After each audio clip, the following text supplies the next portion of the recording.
Hey everybody, HomeSliceHenry here, and in today's video, I'm going to be showcasing my climb to number 6 in the entire world on the Pokemon GO Battle League leaderboards. I made this climb with a Pokemon that honestly not a lot of people, including myself at first, had high hopes for. Initially, I ran a team of Runerigus, Shadow Drapion, and Miltank, and the team didn't have great chemistry. So I switched out Runerigus for Shadow Golurk, and I went on an unbelievable run. So today, I'm going to be showcasing battles versus some of the best battlers in the entire planet as I climb to number 6 in the world. Hopping into the first match, we see a core breaker right off the bat, Shadow Golurk versus Guzzlord. I build up 2 Dynamic Punch, and I'm going to be baiting with a Shadow Punch. I'm expecting them to one and throw, so I switch into the Shadow Drapion, and I'm able to make a catch of the Brutal Swing. Guzzlord is such a bad core breaker for this team because not only does it spam out Brutal Swings, which can do massive damage to Golurk, but it's a complete wall to energy from the Shadow Drapion. Shadow Drapion needs Aqua Tail and Crunch for this particular team, as without Aqua Tail, it makes Pokemon like Talonflame really difficult to deal with. I'm going to fire off the Aqua Tail on Charge Stack priority. Will it KO? No. But that's honestly not the point. I just need to put it in a range where I can farm down with Golurk. However, I don't have Switch Advantage, and not having Switch Advantage will put me in a very difficult spot as in comes Talonflame. I'm going to end up throwing a Mud Slap, deferring the Incinerate damage on a Miltank, and unfortunately Miltank is met with a Tentacruel in the back, and at this point I've basically just been countered thoroughly, as Talonflame does great into Golurk, and Tentacruel does amazingly into Miltank if Miltank is not running Thunderbolt. I will commit the shield, however, I'm not out of the fight just yet. The switch timers are slightly misaligned. I'm going to fire off the Body Slam, my switch timer will be up, bring in the Golurk, get the Mud Slap, in comes Talonflame, and suddenly there is hope. I get to fire off this Shadow Punch, Talonflame commits the shield, looks for the farm down, but Shadow Golurk makes another move. Shadow Punch hits incredibly hard, big damage, in comes the Miltank, and Miltank, now if they Brave Bird, they just win the game. But I call that they're going to go for the fly, they're going to go for another fly, and I will commit the shield and just look to farm down. Opponents hoping their switch timer's up. It is not. I get the farm down. In comes the Tentacruel. I get the back-to-back Body Slams, and as long as they don't have a move loaded, this game is a win, and they don't. We lost switch. We were in horrible alignment, but with perfect energy management, we battle back and secure victory. Hopping to the next match, we see an amazing lead this time, Shadow Golurk versus Tentacruel. Opponent save switches into Feraligatr, and as you notice, I very intentionally stay in to throw 3 Mud Slaps. Landing 3 Mud Slaps on Shadow Feraligatr means that your Miltank is now going to be in a very comfortable spot when dealing with the Gator, as that extra damage means that it's basically in rollout plus double Body Slam range. Here, my opponent actually ends up shielding up a Body Slam. I can still survive a Hydro Cannon, so I'm not worried. I'm going to let that through. I know that I can tank it. They make another Hydro, but since they shielded, I'm more than happy to shield back. That is very okay with me. Tentacruel versus Shadow Golurk is a terrific matchup for the Shadow Golurk. However, if shields are down and Tentacruel can make a Scald, then Golurk is not going to have a good day. Here, I try and let myself get as low as possible to minimize the amount of farm that this Tentacruel is going to get. Tentacruel is going to get hit with a Body Slam, but Body Slam is a pretty terrible move now. Miltank has some very nice stats, so Miltank can get away with it, but my goodness, it is not the greatest move ever. I bring in the Golurk, opponent makes a misplay, which is very odd for like page 1 to 2 of leaderboards. They end up throwing on alignment, and look at this, in comes Walrein. I bait them with the Shadow Punch, they shield, and now I get the Dynamic Punch, and that's gonna be goodbye Walrein. Shadow Golurk going God mode here as it KOs. In comes the Tentacruel. Shadow Golurk makes the Shadow Punch, and it's able to 1v2 an endgame with a Tentacruel and a Shadow Walrein to secure the win. We move to the next match, Shadow Golurk versus Licky. Golurk is going to be heavily resisting these rollouts, but Licky's really like to run Shadow Ball, and Shadow Ball would be terrible for the Golurk. I'm going straight Dynamic Punch. Opponent is going to elect to commit a shield. I'm going to shield back. I cannot let a Shadow Ball land. They're actually running Earthquake instead of Shadow Ball. I'm going to be able to make it to another Dynamic Punch. I'm not baiting because I'm too scared that they'll call it, and they do actually call it. In comes a Dragon Breath Giratina. Versus Dragon Breath Giratina leads, I stay in as the Golurk, but in this instance, The fact that they're bringing it in makes me think my Golurk has value in back, so I actually will end up saving it and safe switching into the Drapion.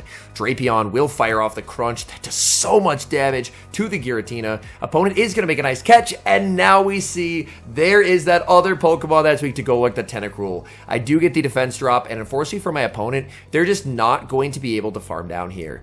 I'm going to get another Crunch. Crunch is going to do a massive amount of damage, and if they overfarm too much, I'm going to get another Aqua Tail. There, I should have just clicked the Aqua Tail. In hindsight, that's what I should have done, but in the moment, I was just thinking that regardless, I can farm down with the Golurk. Opponent sees the writing on the wall and concedes the match. We see a truly terrible lead in the next match, Shadow Golurk versus Drifblim. I'm going to save switch into Shadow Drapion, and I'm met with Gastrodon. Unless you get a Crunch debuff on the very first Crunch, Drapion has no way of flipping this, so I throw the Crunch. I actually get the debuff. I'm expecting them to throw, since I got the debuff, as soon as they get it, so I'm actually going to cap tie them here with a second Crunch. As long as they didn't Body Slam, as long as this is an Earth Power, I can shield and farm down, and it is the Earth Power. Look at this, 4 Poison Stings KO, and I win switch. If you can't win switch in that situation, the goal is just to farm down the Gastro with Golurk and then just get a bunch of Shadow Punches, because obviously Shadow Punch is going to destroy Drifblim. Crunch is shielded. They're going to get a farm down, but with switch advantage, I now have Miltank on the Drifblim, so I'm in a good spot. Unfortunately, I lag upon bring-in, so I'm actually behind. In the back is Steelix, and this is a very easy game now. They don't even build up to a Crunch, so I'm never going to be shielding this. I can just throw 4 Mud Slaps, throw a Dynamic Punch on Charge Attack priority, and this game is very easy. But I frame drop. The game state on Android is terrible right now. I don't get the Charge Attack priority tie. It doesn't trigger the move. That's so bad. I'm now going to Shadow Punch. At this point, I lost track of energy. I wasn't quite sure if I had the Dynamic Punch. It turns out I did. I could have just clicked the Dynamic Punch and been fine.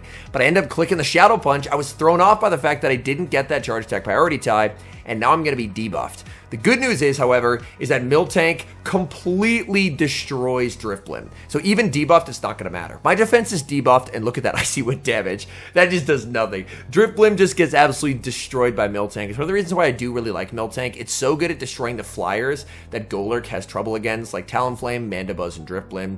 They're going to go for another Icy Wind. I can do a very nice overfarm with the Miltank, pick up the knockout with the Ice Beam, and then if they're not in one rollout range on the Steelix, then I can make a Body Slam. They're not quite, so Miltank gets to throw a heavily debuffed Body Slam to KO the Steelix as we clutch out the win. We move to the next match, Shadow Golurk versus Shadow Hippowdon, and an amazing opponent, 3-time regional champion, Dunebug. Shadow Hippowdons love to bait Golurk because the Scorching Sands just does so much damage. In this instance, going up against Dunebug, I was a little too scared to call it. As a Golurk player, if it's a Hippowdon lead, I think you should most of the time call that because they really, really love to bait there. I will fire off a second Shadow Punch. Opponent double shields. They are committing to this Hippowdon. Oh my goodness. I live a Weather Ball Rock. I shield at the last second, and they bait with the Weather Ball Rock to get the Scorching Sands. But this will set up a very nice farm down for the Shadow Drapion. As Shadow Drapion gets an energy head start, I don't have to take a move, and Shadow Drapion's energy can go a lot of places. My opponent is thinking about it. They bring out Tentacruel, and this is great for me. I'm going to start spamming out Crunches here and hope for debuffs. The debuff does not come through. I'm going to try and go for the Charge Attack priority tie there. We get a frame drop, so it looks like I may have cap tied, but I actually didn't. If they have Blizzard, they can just pick up a KO here, but a Scald will not knock out. Opponent is going to go for the Scald. That's going to land. They bring in the Drapion of their own, and now this will be a very interesting endgame. I throw the Aqua Tail, and I'm going to switch into the Miltank. There, I get a rollout that I shouldn't have gotten because my opponent actually frame dropped. In these games, you're going to see me frame drop like crazy. That's a rare instance where, unfortunately, my opponent frame dropped as well, but I'm going to frame drop right back here as I fire off the Body Slam. These Body Slams doing less than no damage, but Miltank gets to so many of them that the damage will add up over time. Crunch will get the debuff, firing off another Body Slam. This will not knock out, but it will get the opponent quite low. The switch out to the Tentacruel, I just have to farm to force their energy. As long as I can force their energy, which I can win this game, because now as the Miltank, I'm going to get to farm up to the back-to-back Body Slams, and that's going to secure victory, as I can knock out the Tentacruel and knock out the Drapion as well, as Body Slam may not do a lot, but it does enough to KO Drapion. We move to the next match, leading Shadow Golurk into Pangoro, and this, believe it or not, is a matchup that Shadow Golurk wins in the ones straight Shadow Punch. You can survive a Night Slash, and then Karate Chops are not going to do a lot unless they get the attack boost. Oh, that is so unfortunate. So normally, you can just play this out, win the ones going straight Shadow Punch. They're going to have 2 poisons in the back, and then you're going to be in a pretty decent spot because you can get a lot of Mud Slap damage out of them. Unfortunately here, I end up throwing a Mud Slap, and then I frame drop, so it ends up forcing it onto alignment. So I have to throw an alignment twice. I aggressively switch into the Drapion, and if they close combat here, the Poison Sting that sneaks will KO, and it does. They get knocked out. In comes Tentacruel. This is why I would have loved to preserve the Golurk, and normally you can versus Pangoro, but if they get that boost, then they can actually threaten a Karate Chop down. I do get the defense drop with the Crunch. They're going to fire off the Skull, the Fishing for an attack drop. Skull does not get the drop. In the back is Drifblim. They definitely should have switched this in, they definitely should not have switched this in, but either way, it was a lost game. They were not going to be able to win because the Drifblim was either getting knocked out by a lot of crunches or it was getting rollouted down by the Miltank. In comes Tentacruel. I can bring in the Miltank, and I have enough of a health advantage that I just win this game. They're going to fire off their energy. They go for an Acid Spray. I just reset the debuff by switching into Golurk, switch back into Miltank, and the opponent does not want to play anymore. Another tough core breaker lead in the next match, Shadow Golurk versus Greninja. I'm going to immediately save switch into the Shadow Drapion. Shadow Drapion's energy is walled, but I can still do okay in this matchup because crunches do add up quite a bit, and I can survive 1 Hydro Cannon, so I'm going to let that through. Opponent is going to full send the Hydro Cannon, and they're going to fire off another move right before I get there. Night Slash won't KO. At this elo bracket, people should basically always be making optimal plays, so I do call that they're going to go for the Hydro, and they switch out into Galar Weezing. This is a little tricky. My switch clogs up, so I'm just going to switch back into the Golurk. 1 Brutal Swing does not KO. They should be 2 off the next, so I can safely throw 1 Mud Slap and then pick up a knockout with a Shadow Punch. If my opponent wants to preserve this energy, they're going to have to give me a shield. They do just that. Golurk now in a spot where if I want to preserve my Golurk, I have to shield. And I decide that I am okay with shielding, and I farm down Weezing. I'm expecting to be met with Greninja, but it's actually Clefable that enters the field of play. I will fire off the Shadow Punch. Shadow Punch is going to be no shielded. Opponent switches into Greninja, and I'm going to respond with Miltank. Miltank is going to get hit with a lot of Hydro Cannons here, which is not ideal. However, I can survive it and just fully commit to the farm down. Clefable does not have a lot of energy, which is pretty okay for me. I can survive the Hydros, farm all the way down, and I have a lot of energy. I'm going to throw a Body Slam, a frame drop occurs, and I'm not sure where they're at in terms of energy. So I fire off the Body Slam, another frame drop. Oh my goodness, man. It's so frustrating.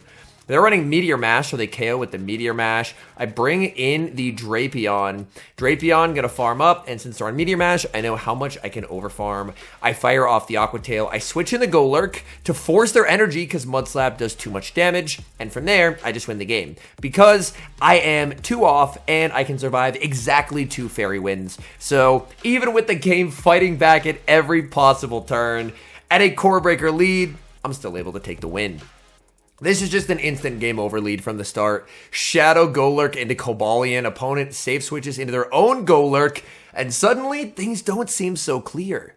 As I don't have an amazing response to a Shadow Golurk. I'm going to bring in my Shadow Drapion. And I will fire off the Aqua Tail. But they're probably going to double shield and be able to get those shields back. And since I desync the switch timers, my opponent will be able to save the Golurk for later and aggressively pivot into Cobalion. They are going to try and force my shields as they fire off their energy. This is only a Shadow Punch though, so I can survive it, and there's the switch out. They are going to save the Golurk and force me to use my Aqua Tail on the Cobalion. But by switch locking the Cobalion, I now get to absolutely feast with Golurk. Stone Edge, I mean, I've already taken a lot of damage from Mud Slab, so even though I can survive a Stone Edge, it's not super comfortably. I'm going to look for the farm down. They would have made another Stone Edge, so I'm forced to go for the Charge Stack Priority Tie with a Shadow Punch just to deny that energy, because I do want to preserve a little bit of health. In the back, it's going to be Zygarde, and I get to fire off Shadow Punches, and my opponent is about to get absolutely shredded by Miltank. They do get the farm down, but this is why we run Miltank. They aggressively pivot to Golurk, trying for the Dynamic Punch, but they they do not get there. That was their win con. They had to try and commit 2 Dynamic Punch. They're unable to get there, and it doesn't matter what Zygarde throws. There's an Ice Beam in its future, and it's going to KO. They go for the Earthquake. Miltank laughs at that damage, and Ice Beam will deliver victory.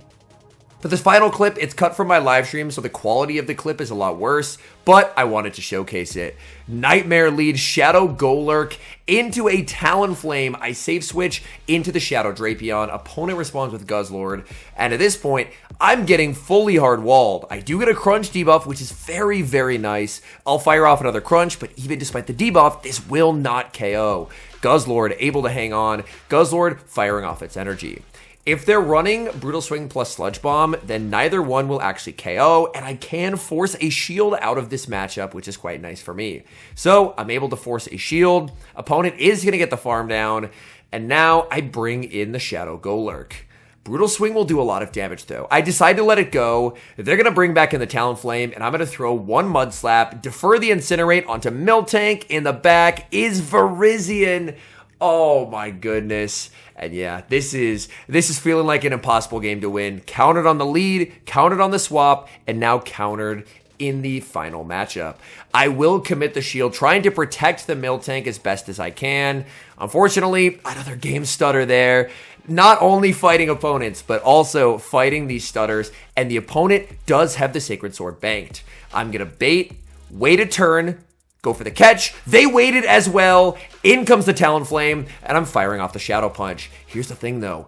I survive this next Incinerate, which means I can make a Shadow Punch. This forces them to throw energy, and suddenly I have a potential to win this game. They're one off, so I can throw one and the move. They do have a move banked on the Virizion. They have the Sacred Sword loaded, but Miltank is very bulky, and I now have the Ice Beam. Sacred Sword connects, Miltank makes the Ice Beam, and I was triple countered in this game from start to finish, but with perfect energy management, that game ends in victory. All in all, this is the highest that I've ever made it onto the global leaderboards. Coming into this season, my highest all time was number 16, so being able to eclipse that significantly and climb all the way to 6th in the world, especially with a Pokemon like Shadow Golurk, is something that I am very proud of. When Ultra League does rotate back, I think this is a team that you can very, very safely pick up and climb quite a bit of elo with yourself. Just make sure to follow along with the certain play patterns that I like to use. The best advice that I can give is energy advantage on Shadow Golurk is really hard for basically any Pokemon in the format to deal with. The combination of ground, ghost, and fighting has incredible coverage into just about everything. Anyways, thank you guys so much for watching. If you're enjoying the content, make sure to leave a like and subscribe to the channel if you haven't. And a special thank you as always to our members here on YouTube. The support guys provide is sincerely appreciated. So thank you guys oh so very much. And until next time, I've been HomeSliceHenry.